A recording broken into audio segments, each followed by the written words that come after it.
We run unto you this day, and we are saved. In the name of Jesus.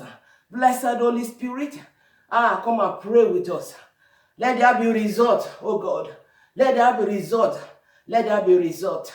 In the name of Jesus. Thank you, Heavenly Father. In Jesus' name we have prayed. Amen. I want us to open our Bible today to the book of John chapter 19.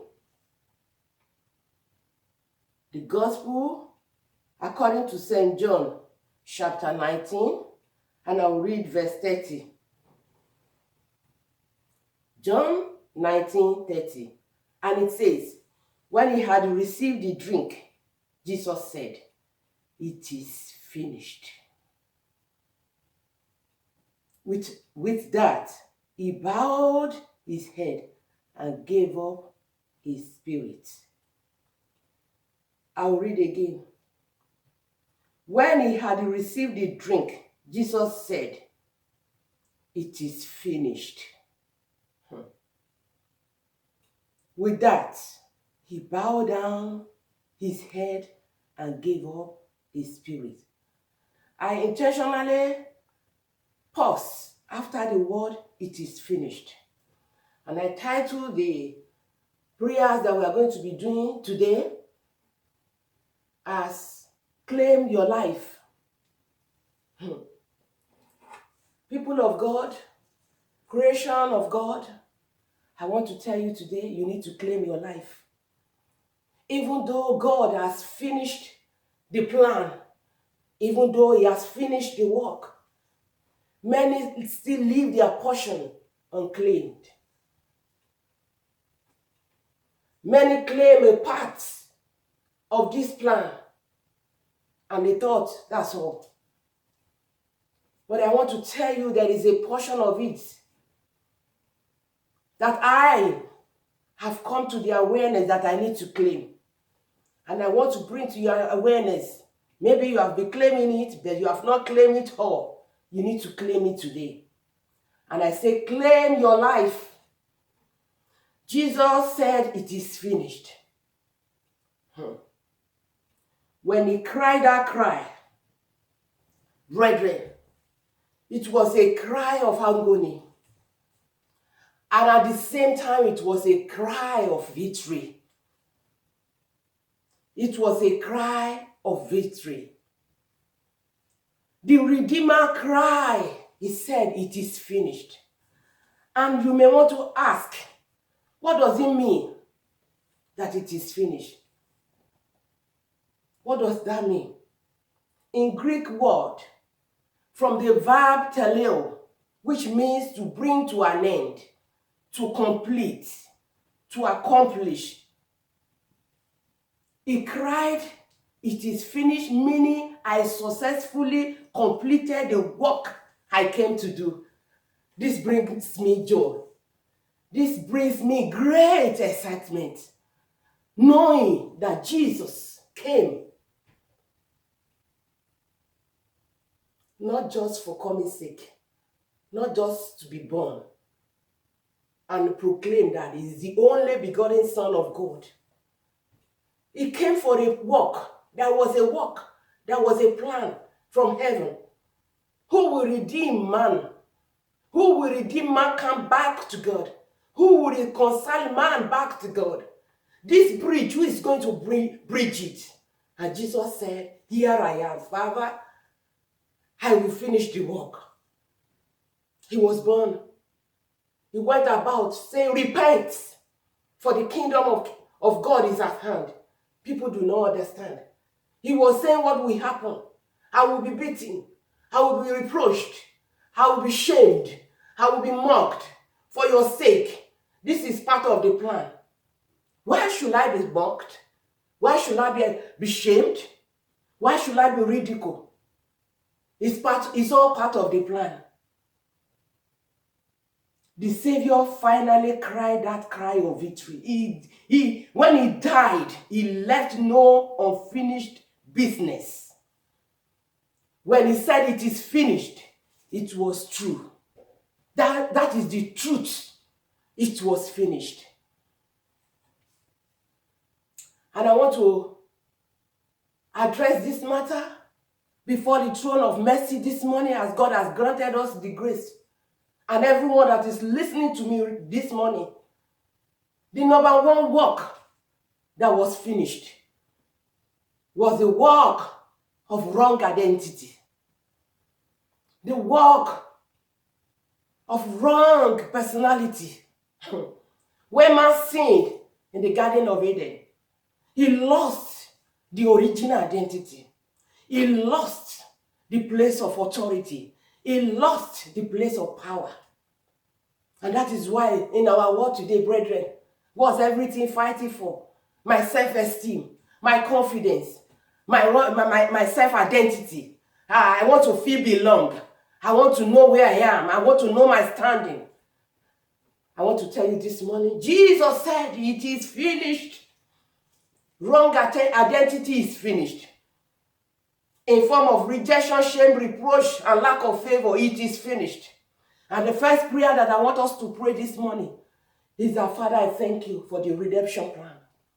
Father, I thank you for Jesus truly came. Over 2,000 years ago, he came. Thank you because he came to redeem me. He came to redeem mankind, and I'm one of them. Thank you because I have found him. Thank you because it was a work that was planned, and the plan was successfully, executed. And that is why Jesus cried with a loud voice of accomplishment. He said, it is finished. Thank you because you finished the work. Thank you because you did it, oh God. We give you glory. In Jesus' name we pray. And I want us to begin to pray and say, Father, today, every form of rejection, every form of wrong identity, every lack of favor, every rejection, every shame, Father, let it finish in my life. Let it finish in the life of my children. Let it be finished in the life of my husband, my wife, my family member, or my loved one. Every work of rejection, every distorted image. The Bible said that God made man in his own image. The image of God was lost, but Christ came to redeem it and to restore it to man. Today, I receive back the image of God. I receive for my children. I receive for my spouse. I receive for my parents. In the name of Jesus Christ. In the name of Jesus Christ. Thank you, Father. In Jesus' name we have prayed. In Jesus' name we have prayed. And I want to pray. And I want you to pray as well. That God will restore your identity. That God will restore your identity. Identity of God. The one that originally had favor with God. In the Garden of Eden. Man was there. And God made every provision. And the presence of God was with man. And there was rest. And there was, celebration. And there was peace. But today, what do we see? What do we see today? Lack of rest. Lack of peace. We're going to pray. Father, restore your original identity to me. The image of God. I still want us to pray that prayer. Father, restore to me. Father, restore to me. Father, restore to my brothers. Father, restore to my sisters. Father, restore to my household the image of God, the presence of God, the rest of God, in the name of Jesus. And I pray for you, over there, whoever you are, and you are saying, oh, I don't have self-identity, I don't have self-esteem. I pray this morning that the image of God is restored upon your life, in the name of Jesus. I pray for you that today, every wrong identity that you are carrying, every wrong identity that have been weighing you down, today I terminate them. Today I remove them in the name of Jesus Christ. Because Jesus said it is finished. Your shame is finished. Your sorrow is finished. Your lack of joy is finished.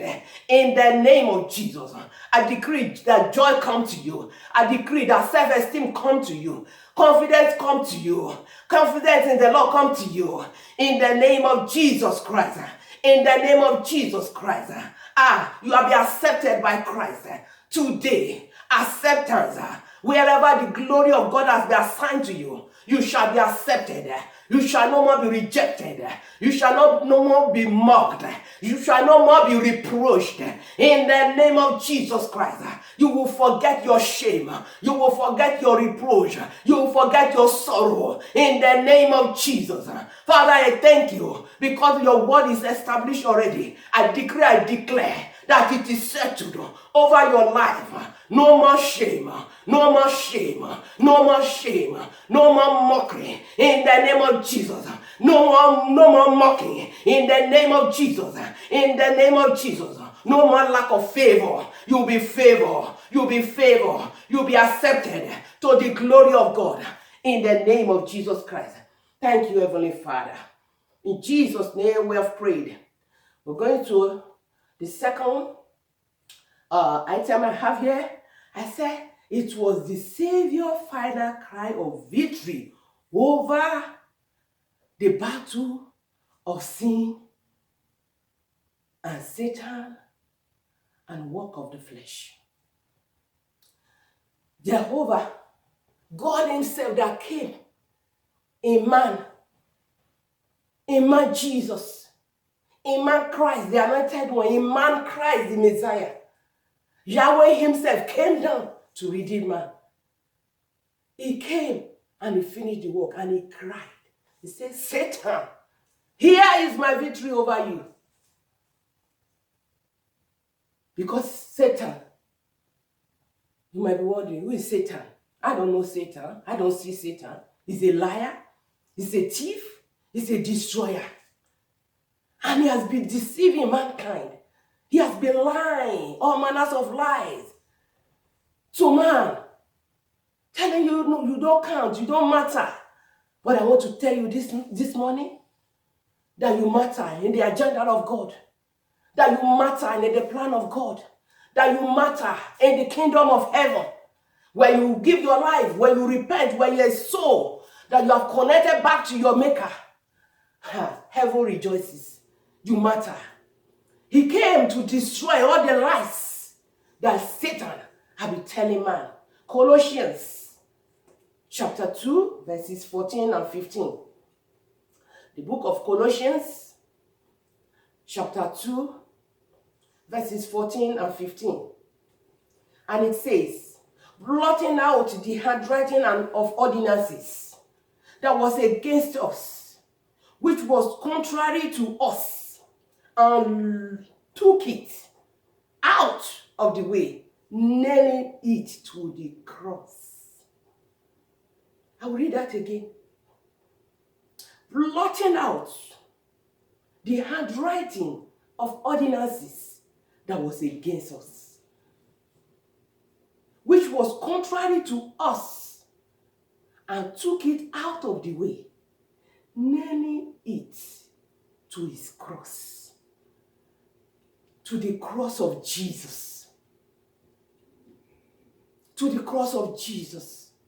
Brethren, I want to tell you this morning, people of God, I want to tell you this morning that whatever is contrary to joy and peace and good life, it is the handwriting of ordinances. Moodiness is an ordinances of the devil. Sorrow, witchcraft, manipulation, divination, all manners of the work of Satan. They are contrary to us. That was not part of the plan of God for us. Hiding, isolation, depression, insanity. They are all ordinances that are contrary to us. And that is all that Jesus came to take. He plucked them out. He uprooted them and nailed them to his cross. You are going to pray. And I am going to pray. You are going to say, Father, every handwritings, failure, lack of success, confusion, direction, lack of direction, they are all handwritings and ordinances of the devil this morning, I take them by the power in the name of Jesus, by the power of the death of Jesus on the cross of Calvary. And he cried, he said, my pain is finished. My sickness is finished. This morning, I uproot them. I uproot them. I nail them to the cross of Jesus. In the name of Jesus, let us begin to pray. Father, in the name of Jesus. Ah, my God, my Father, my King, my Lord, the Redeemer, the Savior of my life. You saved my soul already. My life I bring before you. Every ordinances and of the devil in my life this morning, I uproot them in the name of Jesus Christ of Nazareth. I uproot them by the blood of Jesus. I uproot them by the nails that Jesus took on the cross of Calvary. I receive my deliverance from every handwritings of the enemy this morning. Every arrows from the pit of hell against my life, against my husband, against my children, every fruit of my womb, every of my family member, every of my loved ones, every handwritings of ordinances of the devil against their life. This morning I uproot them in the name of Jesus. I nail them to the cross of Calvary in the name of Jesus. Thank you, Father. In Jesus' name we have prayed. And verse 15 says, in the form of sicknesses and diseases, anxiety, panic, attack, insanity, coronavirus, attack, infection, confusion, strange voices. These things are all in verse 15. And verse 15 says, having spoiled principalities and powers, he made a show of them openly, triumphing over them in it. Jesus Christ said, it is finished. It is finished. Satan, I have made an open shame of you. I have declared to the whole world that the blood of the spotless lamb, blameless lamb, pure lamb is able to overcome you over mankind. The work of the flesh is crucified. It is all done. When he said that he gave up, that was the last word. Brethren, the last word of a dying person is more than the entire word that the person has spoken in his or her lifetime. Jesus has said everything. He has preached everything. He has shouted everything. He had done everything. He healed the sick. He made the lame to walk. He did everything. And he now said, it is finished.